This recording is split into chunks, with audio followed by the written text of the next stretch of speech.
That's the problem right here. All that clay. No way. It's clogging all your holes up. The holes are soft. This isn't gonna work, Kevin. Done. Clog it off. Out of there. Every choice you make in the high-stakes world of gold mining has the potential to make or break your fortune. Nobody could have predicted the disastrous result when Mike Beets, who was well known for his bold strategy on Gold Rush, gambled with his $300,000 wash plant. In a surprising turn of events, the heavy machinery that was necessary for the operation was totally destroyed. Could this terrible disaster have been prevented? And what caused it? Mike had an opportunity to make up for his error 7 weeks later. He was sent by Tony to bring a wash plant to a neighbor who lived nearby. Tony wasn't happy with Mike's second error of the season. Additionally, Tony had given Kevin the task of overseeing his whole fleet of excavators, dozers, and rock trucks. Kevin was essential to maintaining the functionality of the aging trommel. A damaged rubber and metal skirt directed pay onto the 5-foot-wide conveyor beneath the hopper, causing gold-rich earth to spill and accumulate beneath the belt. Yeah, go ahead. Why is the plan down? Our excavator broke down. And we shut the plan down for that. You gotta be kidding me. Kevin had to take the skirt off and make a new one from scratch in order to resume the gold recovery. Kevin put in a lot of overtime to restart the wash plant, but as soon as one problem was fixed, another one appeared. Their already challenging situation got worse when the trommel went down again, this time due to a failure of the wedges. Back to Mike. Mike had experienced what it was like to have a business on the line without a license and the continual possibility of losses, so he was well aware of the difficulties that came with not having the right documentation, even though they were making a little cash with the project. He therefore enjoyed lending a hand whenever he could. But then the tragedy hit. Although Mike was unharmed, the circumstances were obviously dire. Realizing that the situation was more serious than it appeared, he screamed out for someone to go collect his dad. Mike waited there worriedly, waiting to see what had happened as Nick hurried back. The equipment had failed owing to stress and flex over time, which eventually took its toll, rather than speed or poor handling. It became clear that anything as basic as a link breaking had set off the whole scenario as the $300,000 wash machine stood crippled on the mining site. This loss was humiliating and disappointing for Mike Beets, who had been determined to continue pursuing his mining objectives. Mike couldn't help but shake his head as he stood by the debris, remembering that this wasn't how things were meant to go. There was some hope, though, when he and his crew inspected the damage and discovered that it wasn't as disastrous as it first appeared.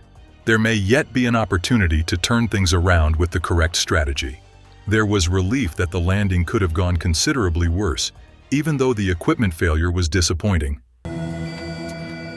Kevin D, copy, Kevin D, copy. Can you get over there and fix this piece? Despite its damage, the wash plant was sufficiently intact to provide a possibility for salvage and restoration. Tony Beets, Mike's father, immediately brought his knowledge and practicality to the situation. He saw a possible solution, while also realizing how terrible the situation was after assessing the damage. He warned Mike that without the proper tools and equipment, it may be a complete loss, and recommended that they hire a few loaders to assist in recovering the wash plant. Trommel went down again. Look at that wedges, you see that? Another one. An expensive error may become an irreversible disaster if they tried to relocate it themselves, which would just raise the possibility of additional damage. Mike started making arrangements for the loaders required to manage the recovery after heeding his father's instructions. They made the decision to bring in 2 loaders that were strong enough to manage the weight and size of the wash plant, a 250 and a 2600. These loaders were supposed to be connected to the plant and gently raised out of its precarious position. Mike felt a new feeling of purpose, even though it was obvious that this would not be a simple or quick remedy.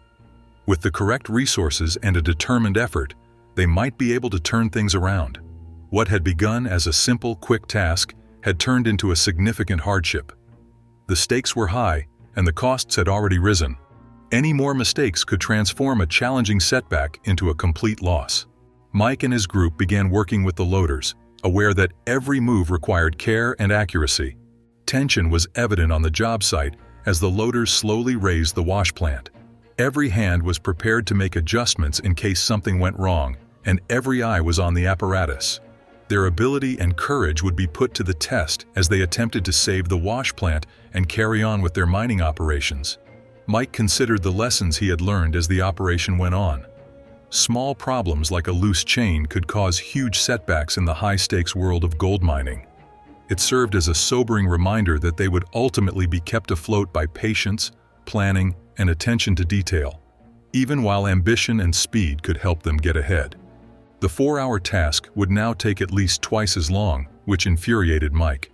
Mike, still startled, stated that he had been traveling barely 30 miles per hour when the chain snapped, forcing the equipment to tumble. His father, Tony, then arrived with 2 loaders after the machine had tipped over. After a quick glance at the circumstances, Tony was unsure of what to anticipate. The machine had tipped sideways due to a broken chain, but amazingly, the damage wasn't as severe as it could have been. Getting the factory back on its feet was the top priority, according to Mike and Tony. Once it was upright, they would have to evaluate the damage and determine what needed to be fixed. They couldn't be certain until they looked more closely, but Tony had hoped everything would be in one piece. They remained committed to restoring it to operational condition in spite of the obstacles. Under Tony's guidance, Brandon joined Mike in the loaders to turn the plant back upright. Didn't go not bad at all, but there you go. If you get the toys, then you can play, right? With 2 loaders set to capture the plant with their buckets after it was turned over, the goal was to link the chain to the proper location. They guided the plant as it fell into the buckets, slowly tightening the chains and backing up. Together, the loaders moved the machinery back into position, repositioning themselves as necessary. The plant was back on its feet after a stressful moment. After the plant was upright, they took off the chains and positioned it in the center of the road. This made it possible for them to bring in the extra tools required to line it up with the scissor neck. Together, they carefully positioned the plant so that it was prepared to proceed to the following stage of the procedure. The loaders carefully positioned the plant, gradually pushing it upward until it was in the ideal place. The chains were tightened after it was in position, and they checked to make sure everything was safe before continuing. Every step was done carefully to prevent more issues, and the process moved slowly and steadily. The plant was safely loaded and prepared for transportation following some careful labor. The Kiwi plant finally reached Shane's Dominion Creek claim after 8 hours of labor. After clearing the area, the workers pulled the plant off the truck one last time. Despite the initial hiccups, the procedure was successful and everything proceeded as planned. Shane felt happy and relieved. He was eager to use the plant, which was going to be a great benefit. The job was eventually completed, and the difficult journey was over. And for Tony Beets, numerous additional difficulties have again arisen as a result of the foreign Beets plant's closure. Significant water runoff from the plant's 24-hour operation has undermined the access road to the dike, a vital barrier defending the neighboring creek. Sediment has consequently accumulated beside the road, creating a dense, grit-filled layer of rubbish that emphasizes how urgent the cleanup effort is. In addition to being a logistical problem for transportation, this buildup could be hazardous to the environment if the sediment gets into the water supply.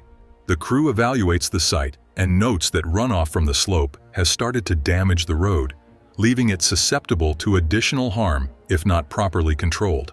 Restoring access is the urgent goal so that huge rock trucks can go to the impacted locations. Well, now you got a mess. Tony Beets has shut down his trommel. Increased water runoff from running the plant 24/7. The team intends to fill a number of low areas with substantial loads of rock in order to strengthen the dike's weakening structure and prevent further breaches. In the absence of these crucial reinforcements, In order to build a solid road, we got to squish that out of it. too much runoff might breach the dike and overflow into the creek, posing the kind of environmental risk that would surely attract regulatory attention. Since each shovelful of soil removed feels like a step closer to preventing a possible catastrophe, clearing the silt becomes an all-consuming effort. Knowing that the water board may step in and completely halt operations. If too much silt enters the creek, the crew works quickly. In addition to being required by law, keeping the canal clear and clean is essential to keeping the project on track. The crew is aware that preventing contamination of the creek is crucial to advancing their work and preventing any regulatory hurdles that can result from environmental violations. The access road is now a muddy mess due to the plant's considerable drainage, making cleanup difficult. The crew must remove silt and sludge layers in order to rebuild the road, which is turning out to be a difficult undertaking. They employ a well-coordinated system.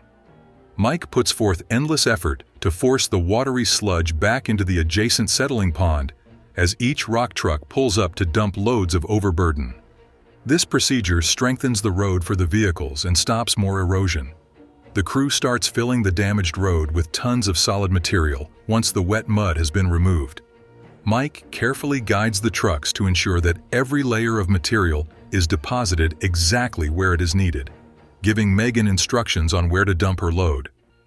The road gradually changes from a slippery, muddy trail back into a sturdy, usable road with each successful dump. Megan gets the cue to stop after a few more loads. The road has finally been restored.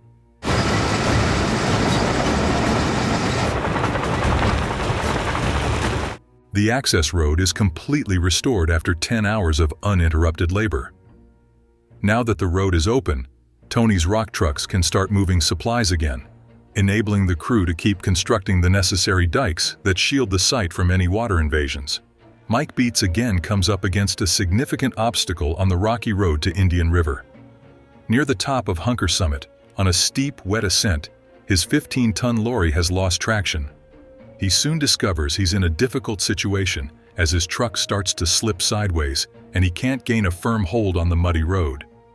Every time he tries to advance, his position simply gets worse and he slides more down the hillside. Evan, another crew member, is getting ready to help in the meantime. Evan, prepared to use his truck's power to balance Mike's semi, slowly climbs the slope to fasten a pull chain. Evan keeps control in spite of Mike's worries, gradually guiding his car ahead, inch by inch, in the direction of more solid terrain. The two trucks carefully navigate and work together to climb the incline. Mike, who felt the full force of the slick conditions, exhales with relief as they eventually arrive at the summit. Although the climb proved to be much more difficult than expected, the team's perseverance has allowed them to continue despite the difficult terrain. Mike and Evan eventually succeed in pulling Mike's semi to the top of Hunker Summit after a difficult hike up the precipitous, muddy slope. 4 years after they were forced to abandon Indian River. It is known that Tony Beets, popularly referred to as the King of the Klondike, is competing for every inch of land that could contain gold as gold prices soar to all-time highs. He puts his entire business into overdrive, operating around the clock to stay up with the possible rewards because he is determined not to let this opportunity pass. His machinery processes 350 yards of pay dirt per hour at the mega cut. In the meantime, his daughter Monica runs an equally amazing operation, recovering gold leftovers left by previous miners by forcing 200 yards per hour of old-timer tailings through the shaker deck. Tony's new secret weapon, a huge, almost legendary drum that he has known about for more than 30 years, is a key component of his strategy. He has been waiting years to obtain it. At last, this piece of equipment was put up for sale, and Tony took advantage of the chance. However, the drum requires a significant financial outlay, and many have questioned if it was worthwhile. For Tony, however, the drum is more than simply a piece of gear.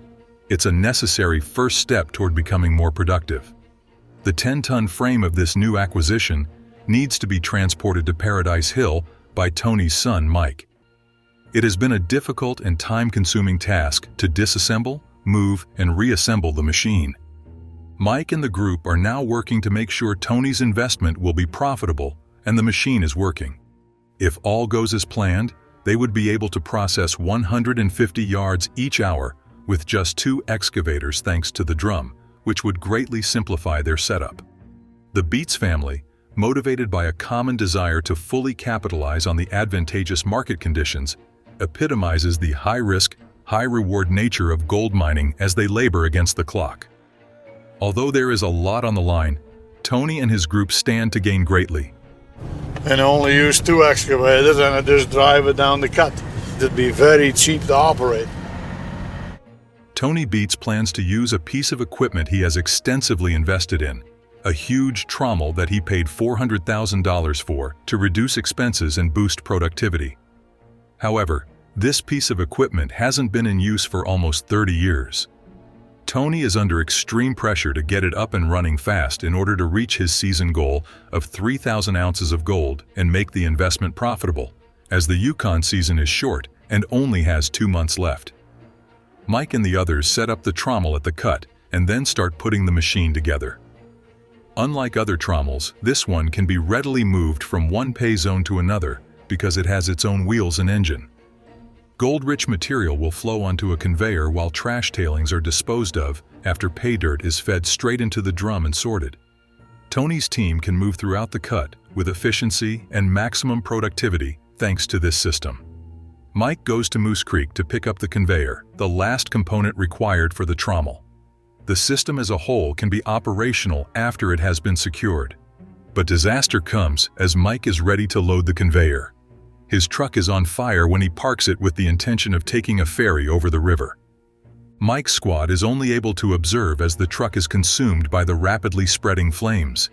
The loss of the truck is a setback, but fortunately, no one is hurt and the trailer is undamaged.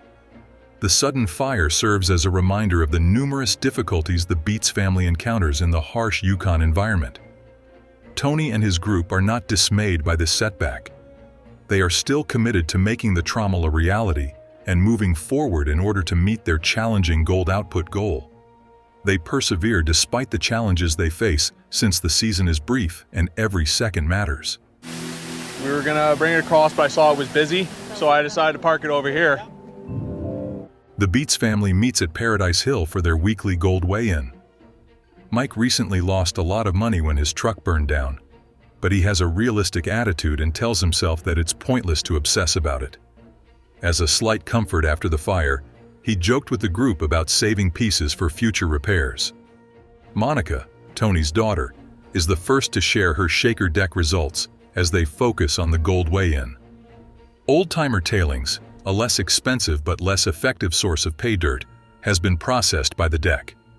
The sum equals 49.84 ounces, or over $95,000. Monica points out that even though it produces less than an ounce per hour, the material is important because it doesn't need to be stripped and has been worked before. The haul from Mike's trommel is then weighed by the family. The trommel runs around the clock, processing 350 yards of pay dirt each hour, producing 195.58 ounces of dirt per week. This adds up to over $370,000, which gives Tony peace of mind that the trommel is performing up to par. With these figures, 245.42 ounces is the weekly total. This outcome keeps Tony on track as he needs to consume 220 ounces every week to meet his season goal of 3,000 ounces. There were many daring decisions taken by Mike Beets, who reflected the values of a high-stakes sector where even the tiniest mistakes may have serious consequences. In addition to having an effect on the day's haul, the total destruction of this crucial piece of equipment rocked the business and brought attention to the dangers miners confront on a daily basis when searching for gold. However, for those as driven as Mike, setbacks like these can act as the best lessons. Mike will undoubtedly keep this valuable lesson in mind going forward, improving his strategy and abilities. The issue still stands. Would this experience make him more cautious, or will it make him even more determined to go after major wins? For more Gold Rush content, make sure to hit the subscribe button and follow us for more.